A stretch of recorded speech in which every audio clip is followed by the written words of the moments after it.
etimologi, sholat berarti sholah atau doa. Sedangkan secara istilah, sholat berarti berhadap hati kepada Allah sebagai ibadah dengan penuh kekhusyukan dan keikhlasan di dalam beberapa perkataan dan perbuatan yang dimulai dengan takbir dan diakhiri dengan salam, serta menurut syarat-syarat yang telah ditentukan syara. Sholat merupakan tiang-tiang penegak dari keutuhan bangunan agama Islam, juga sebagai penunjang bagi seluruh rukun Islam lainnya, karena dengan mendirikan sholat akan menyadarkan seseorang hamba akan kebesaran Allah Subhanahu wa Ta'ala sebagai Rabb-Nya, kerendahan atau kehinaan dirinya terhadap Allah Subhanahu wa Ta'ala, dan ketetapan pahala, dosa, surga, dan azab siksa neraka sebagai balasan yang akan diterimanya. Sholat terdiri dari 5 waktu, yaitu subuh, zuhur, asar, maghrib, dan isya. Waktu subuh dimulai dari fajar shodiq, yaitu cahaya putih panjang yang melintang yang muncul di ufuk timur. Cahaya tersebut terus bertambah terang hingga matahari terbit, yang berarti waktu sholat subuh terjadi ketika terbitnya fajar sampai terbitnya matahari. Kedua yaitu waktu sholat zuhur. Waktu sholat zuhur dimulai sejak tergelincirnya matahari hingga bayangan benda sama panjangnya dengan benda tersebut. Yang ketiga, waktu sholat asar. Sholat asar dimulai ketika bayangan benda sama panjang dengan benda tersebut hingga menguningnya matahari di ufuk barat. Yang keempat, sholat maghrib. Sholat maghrib dimulai sejak matahari terbenam hingga awan mega atau merah di ufuk barat menghilang. Dan yang kelima, waktu sholat isya. Waktu sholat isya dimulai sejak menghilangnya awan merah hingga tengah malam.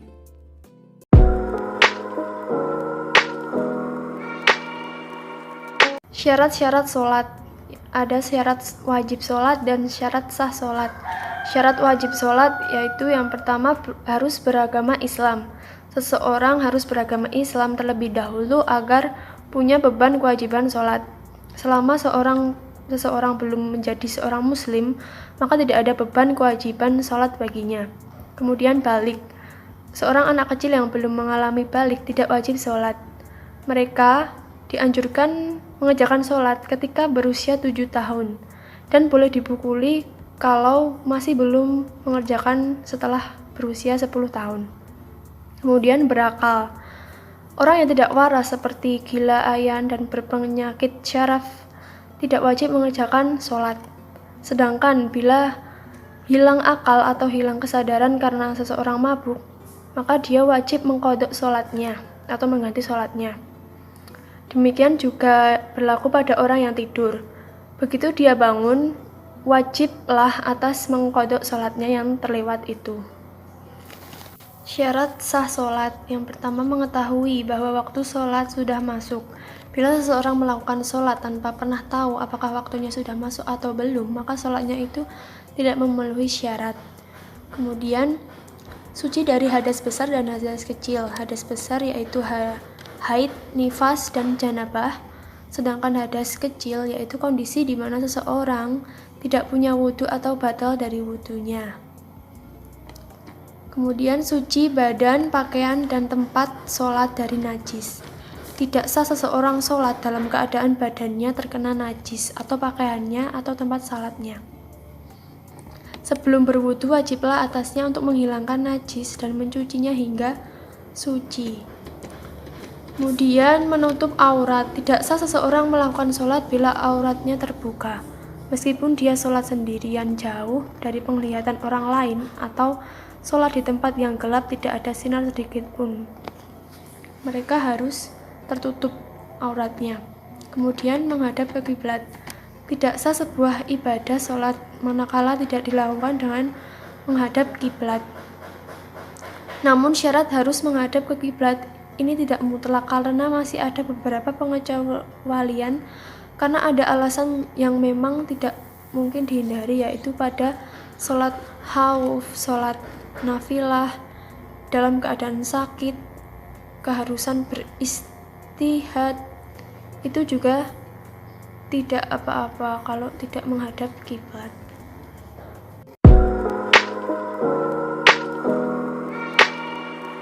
Adapun rukun-rukun sholat ialah yang pertama niat.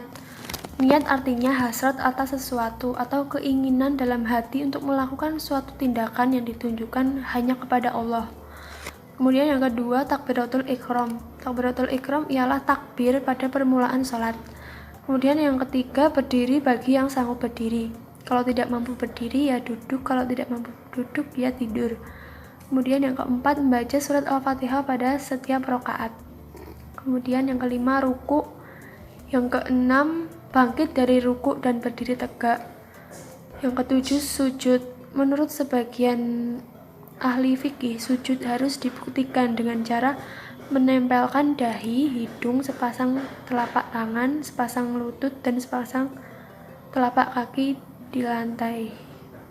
Kemudian yang kedelapan, bangkit dari sujud dan duduk di antara dua sujud hingga ia dalam posisi duduk tegak. Kemudian yang kesembilan, tumakninah dalam semua rukun. Maksudnya tumakninah ialah berhenti sebentar, meskipun hanya kira-kira selama orang membaca kalimat subhanallah. Kemudian yang ke-10, duduk terakhir untuk tasyahud. Yang ke-11, tasyahud akhir. Menurut ulama-ulama dari kalangan mazhab Maliki, tasyahud akhir ini hukumnya sunnah sebagaimana tasyahud pertama. Ke-12, salam untuk keluar dari sholat. Yang dianggap rukun ialah salam yang pertama dan salam yang kedua hukumnya sunnah.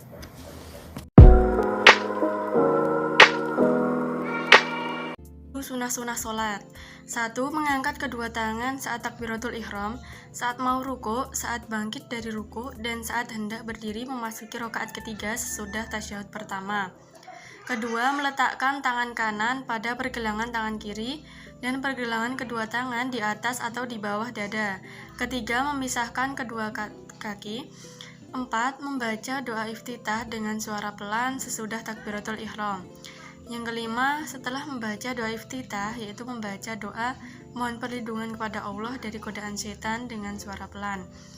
Keenam, membaca surat Al-Fatihah dan salah satu surat Al-Quran dengan suara pelan dalam sholat zuhur dan asar, dan dengan suara keras dalam sholat maghrib, isya, dan subuh bagi imam dan bagi orang yang sholat sendirian.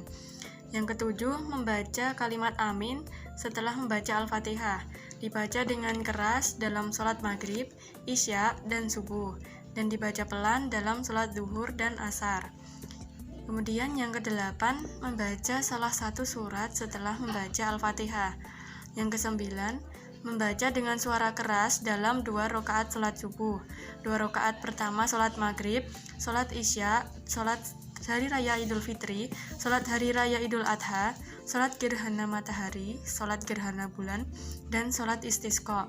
Dan membaca dengan suara pelan dalam sholat zuhur, sholat asar, rakaat ketiga sholat maghrib, dan 2 rakaat terakhir dalam sholat isya. Kemudian yang ke-10, membaca takbir saat kali melakukan gerakan turun atau bangkit. Kemudian yang ke-11, berzikir dan berdoa saat ruku. Ke-12, membaca Sami Allahu liman hamidah saat bangkit dari ruku oleh orang yang sholat sebagai imam dan orang yang sholat sendirian. Ke-13, turun untuk sujud sebaiknya menggunakan lutut terlebih dahulu sebelum tangan, dan untuk bangkit dari sujud untuk meneruskan rakaat berikutnya sebaiknya menggunakan tangan terlebih dahulu sebelum lutut. 15. Berdoa sesudah tasyahud akhir dan sebelum salam. 16. Salam yang kedua.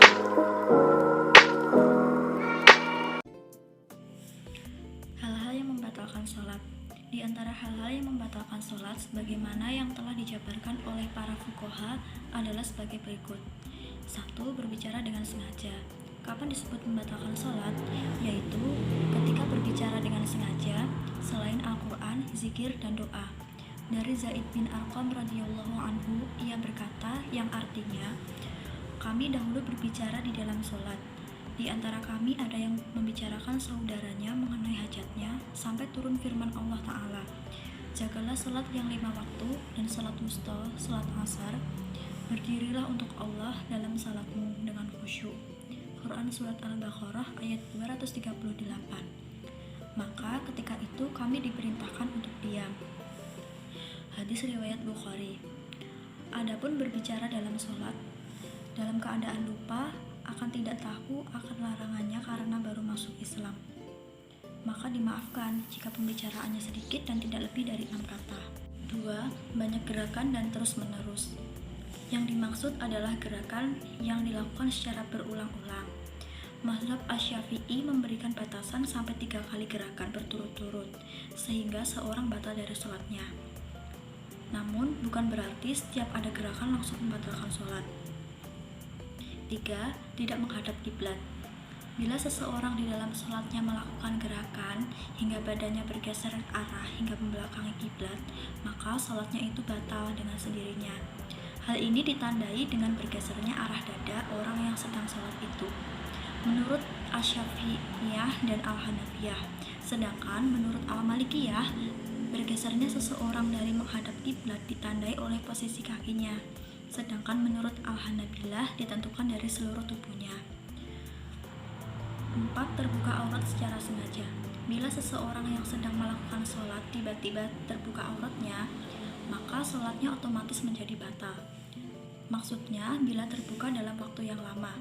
Sedangkan bila hanya terbuka sekilas dan langsung ditutup lagi, para ulama mengatakan tidak batal menurut Asy-Syafi'iyah dan Al-Hanabilah. Namun, Al-Malikiyah mengatakan secepat apapun ditutupnya, kalau sempat terbuka, maka sholat itu sudah batal dengan sendirinya. Namun perlu diperhatikan bahwa yang dijadikan sandaran dalam masalah terlihat aurat adalah bila dilihat dari samping atau dari depan dan belakang, bukan dilihat dari arah bawah seseorang. Sebab bisa saja bila secara sengaja diintip dari arah bawah, seseorang akan terlihat auratnya, namun hal ini tidak berlaku. 5. Mengalami hadas besar ataupun kecil.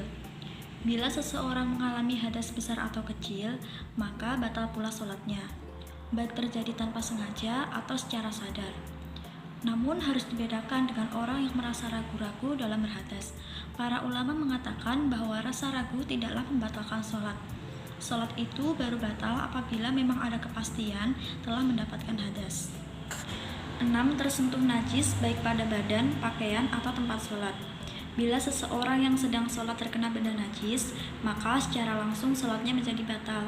Namun yang dijadikan patokan adalah bila najis itu tersentuh tubuhnya atau pakaiannya. Namun, bila kadar najisnya hanya sekedar najis yang bisa dimaafkan, yaitu najis yang berukuran kecil, maka hal itu tidak membatalkan sholat. 8. Tertawa. Orang yang tertawa dalam sholatnya, batallah sholatnya itu. Maksudnya adalah tertawa yang sampai mengeluarkan suara. Apabila sebatas tersenyum, itu belum sampai membatalkan sholatnya. 9. Murtad, mati, gila, atau hilang akal. Orang yang sedang melakukan sholat, lalu tiba-tiba murtad, maka batal sholatnya. Demikian juga bila mengalami kematian. Dan orang yang tiba-tiba menjadi gila dan hilang akal saat sedang sholat, maka sholatnya juga batal. 10. Berubah niat.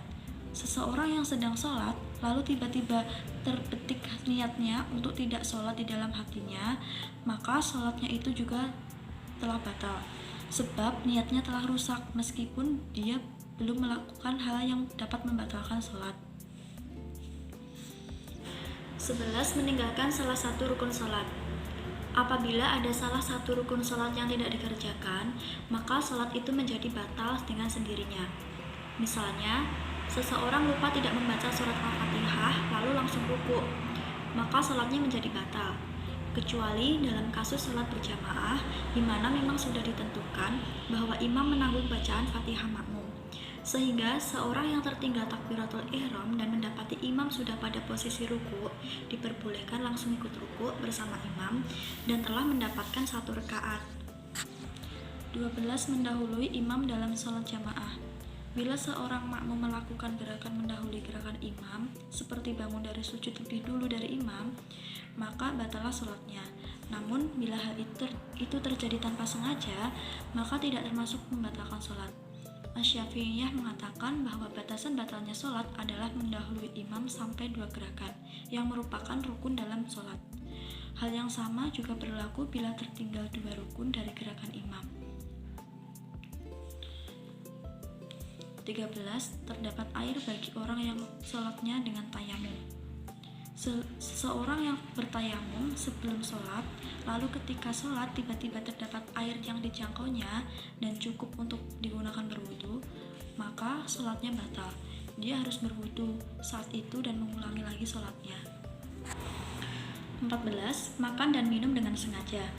Makan dan minum dengan sengaja membatalkan sholat, baik itu dilakukan pada sholat fardu maupun sholat sunnah, karena hal yang membatalkan sholat fardu juga membatalkan sholat sunnah.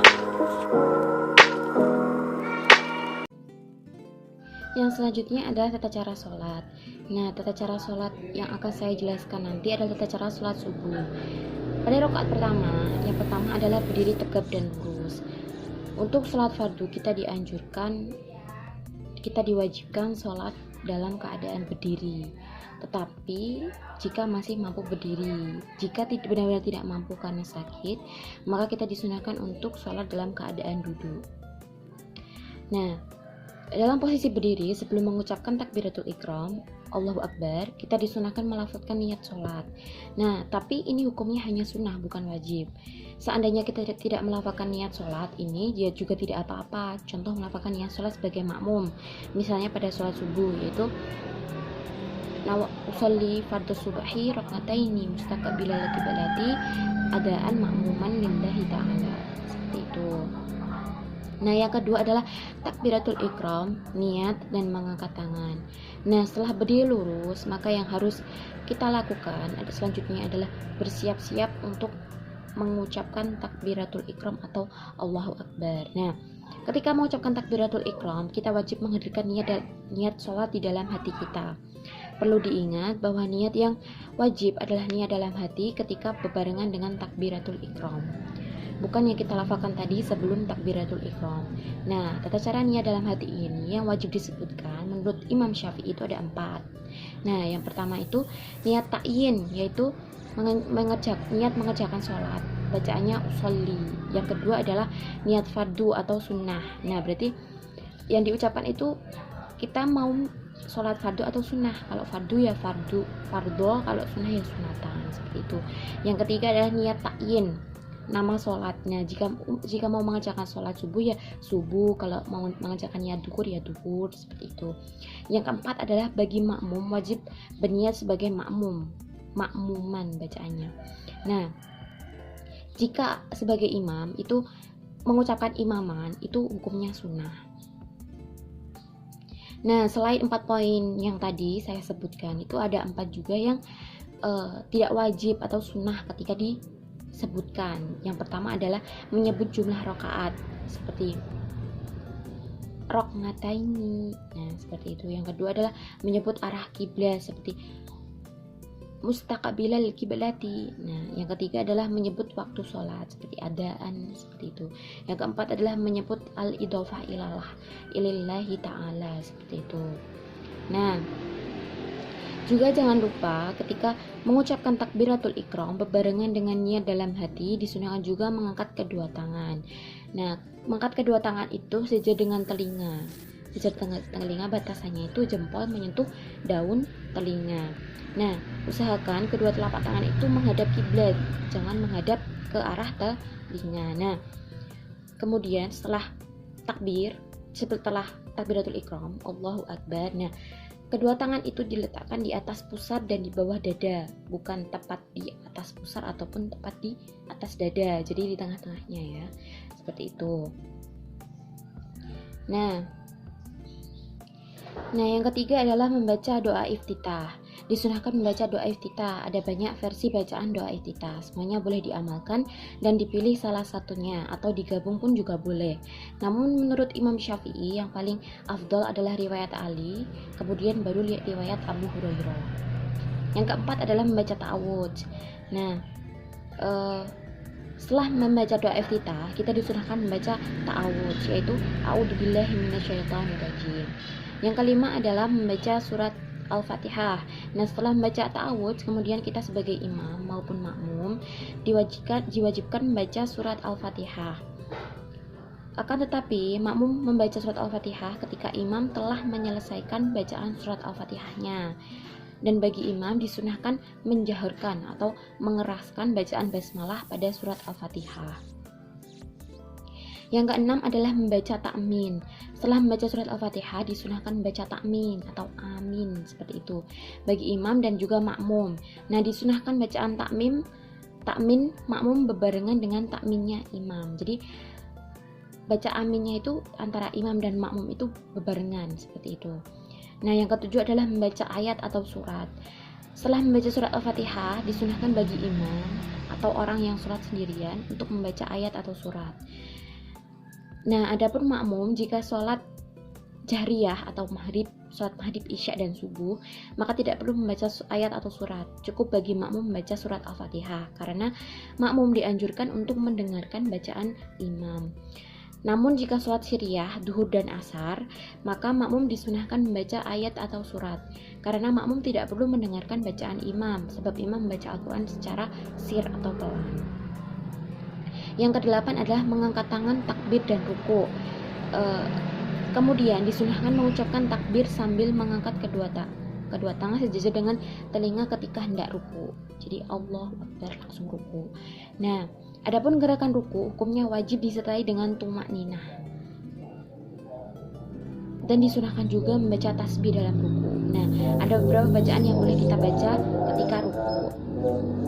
Yang biasanya saya baca itu Subhana rabbiyal azimi wa bihamdi, dibaca sampai 3 kali.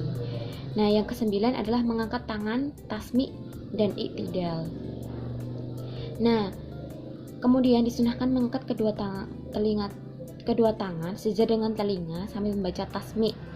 Tasmi' itu sami Allahu liman hamidah. Jadi sami Allahu liman hamidah ketika i'tidal ya. Setelah itu membaca tahmid Rabbana lakal hamdu mil'us samawati wa mil'ul ardi wa mil'ul ma syi'ta wa min syai'in ba'du. Nah, posisi i'tidal itu wajib disertai dengan tumakninah. Dan disunahkan posisi tangan diluruskan atau tidak sedekap lagi. Yang ke-10 adalah takbir, mendahulukan lutut dan sujud. Nah, disunahkan bertakbir untuk sujud, disunahkan juga mendahulukan kedua lutut kaki, baru kemudian kedua tangan. Nah, ketika sujud itu disunahkan juga membaca tasbih sujud. Nah, ada beberapa bacaan ya. Berikut bacaannya. Kemudian yang ke-11 adalah takbir dan duduk di antara dua sujud. Kemudian disunahkan bertakbir untuk duduk di antara dua sujud, ataupun duduk di antara dua sujud disertai dengan tumakninah, itu hukumnya adalah wajib. Nah, duduk di antara dua sujud caranya dengan posisi iftirash. Nah, iftirash itu adalah posisi di mana kaki kiri dijadikan sebagai alas dan telapak kaki kanan itu berdiri lurus. Berikut gambarnya. Nah, yang ke-12 adalah takbir dan sujud. Kemudian disunahkan bertakbir untuk melakukan sujud lagi. Adapun bacaan tasbih sujud sama seperti sujud sebelumnya tuh. Nah, kemudian yang ke-13 adalah takbir dan duduk istirahat. Kemudian disunahkan bertakbir untuk berdiri ke rakaat kedua, namun disunahkan terlebih dahulu untuk duduk istirahat, yaitu duduk sejenak, posisinya seperti duduk iftirash. Nah, yang ke-14 adalah tidak mengepalkan tangan. Ketika berdiri untuk rakaat selanjutnya disunahkan bertumpu dengan kedua tangan, namun tidak perlu mengepalkan kedua tangan, cukup dengan membentangkan kedua tangan. Jadi tidak boleh mengepal, tapi membentangkan. Selanjutnya pada rakaat kedua adalah yang pertama tidak mengangkat tangan. Jadi ketika berdiri ke rakaat kedua itu tidak disunahkan untuk mengangkat kedua tangan, bahkan makruh hukumnya mengangkat kedua tangan. Yang kedua adalah membaca ta'awudz dan surat Al-Fatihah. Jadi sebelum membaca surat Al-Fatihah itu membaca ta'awudz terlebih dahulu. Yang ketiga membaca ayat atau surat. Yang keempat, mengangkat tangan, takbir, dan ruku. Yang kelima, mengangkat tangan, tasmi' dan i'tidal. Yang keenam, takbir, mendahulukan lutut dan sujud. Yang ketujuh, takbir dan duduk di antara dua sujud. Yang kedelapan, takbir dan sujud. Ya, jadi semua yang tadi itu sudah disebutkan, sudah dijelaskan tadi ya. Kemudian yang 9 adalah takbir dan duduk tasyahud akhir. Nah, disunahkan takbir dan duduk tasyahud akhir. Duduk tasyahud akhir ini hukumnya adalah wajib. Disunahkan posisi duduk pada tasyahud akhir ini adalah duduk tawaruk. Nah, adapun yang dibaca pada tasyahud akhir ini ada beberapa versi. Nah, tetapi menurut Imam Syafi'i lebih mengutamakan riwayat Ibnu Abbas karena lebih lengkap redaksinya, yaitu karena ada tambahan lafaz al-mubarakat pada riwayat Imam Muslim. Disunahkan juga ketika membaca tasyahud akhir untuk memberi isyarat dengan jari telunjuk. Nah, jari telunjuk ini diangkat ketika mengucapkan kalimat ilallah dan tidak digerak-gerakan hingga akhir. Dalam hal ini, setelah membaca tasyahud, diwajibkan juga membaca sholawat Nabi Shallallahu Alaihi Wasallam. Kemudian yang terakhir adalah salam. Salam yang diucapkan ketika menoleh ke kanan hukumnya adalah wajib. Sedangkan salam yang diucapkan ketika menoleh ke kiri itu hukumnya adalah sunnah. Nah, berikut setelah ini nanti adalah contoh prakteknya, praktek sholat subuh menurut Imam Syafi'i.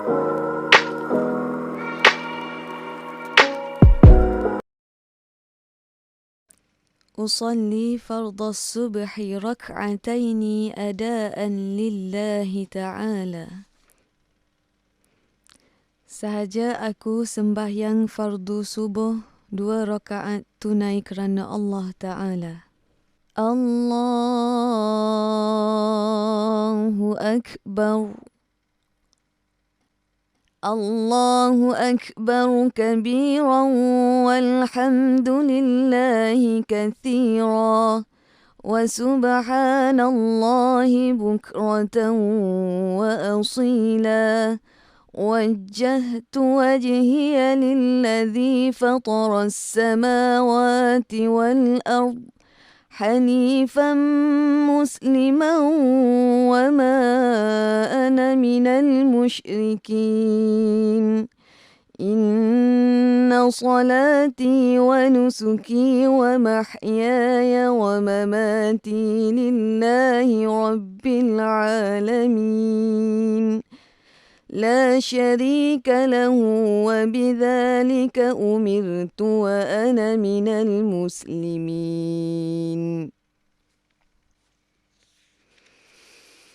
بسم الله الرحمن الرحيم الحمد لله رب العالمين الرحمن الرحيم مالك يوم الدين إياك نعبد وإياك نستعين اهدنا الصراط المستقيم صراط الذين أنعمت عليهم غير المغضوب عليهم ولا الضالين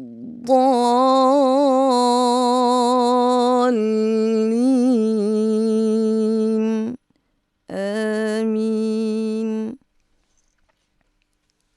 بسم الله الرحمن الرحيم قل يا أيها الكافرون لا أعبد ما تعبدون ولا أنتم عابدون ما أعبد ولا أنا عابد ما عبدتم ولا أنتم عابدون ما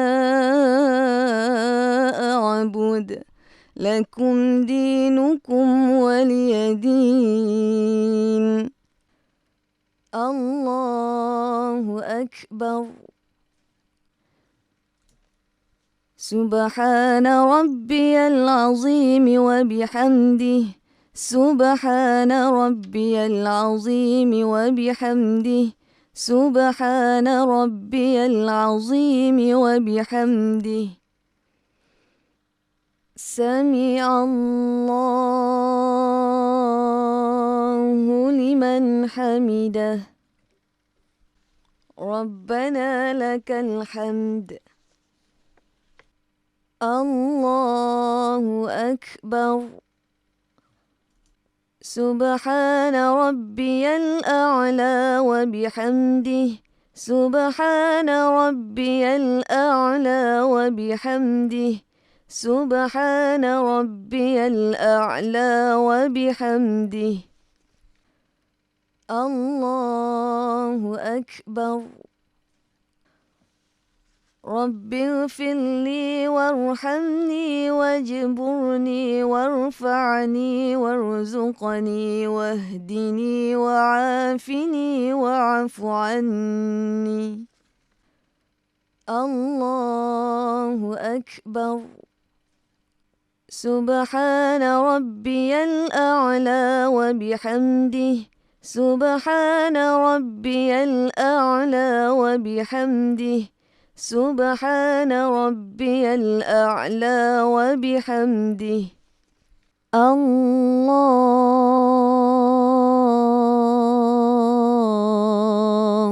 أكبر بسم الله الرحمن الرحيم الحمد لله رب العالمين الرحمن الرحيم مالك يوم الدين إياك نعبد وإياك نستعين اهدنا الصراط المستقيم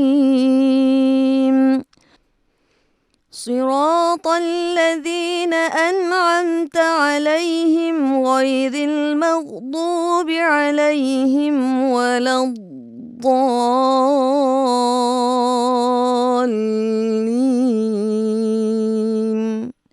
آمين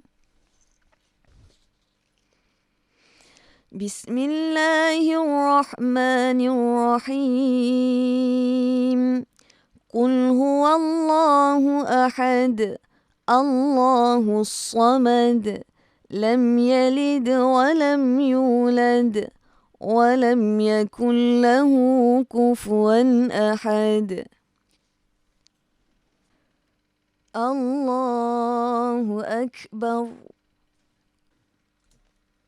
سبحان ربي العظيم وبحمده سبحان ربي العظيم وبحمده سبحان ربي العظيم وبحمده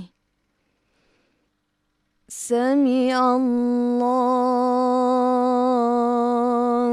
لمن حمده ربنا لك الحمد اللهم اهدني فيمن هديت وعافني فيمن عافيت وتولني فيمن توليت وبارك لي فيما أعطيت وقني شر ما قضيت فإنك تقضي ولا يقضى عليك وإنه لا يذل من واليت ولا يعز من عاديت تباركت ربنا وتعاليت فلك الحمد على ما قضيت أستغفرك وأتوب إليك وصلى الله على سيدنا محمد وعلى آله وصحبه وسلم الله أكبر سبحان ربي الأعلى وبحمده سبحان ربي الأعلى وبحمده سبحان ربي الأعلى وبحمده الله أكبر رب اغفر لي وارحمني واجبرني وارفعني وارزقني واهدني وعافني واعف عني الله أكبر سبحان ربي الأعلى وبحمده سبحان ربي الأعلى وبحمده سبحان ربي الأعلى وبحمده الله أكبر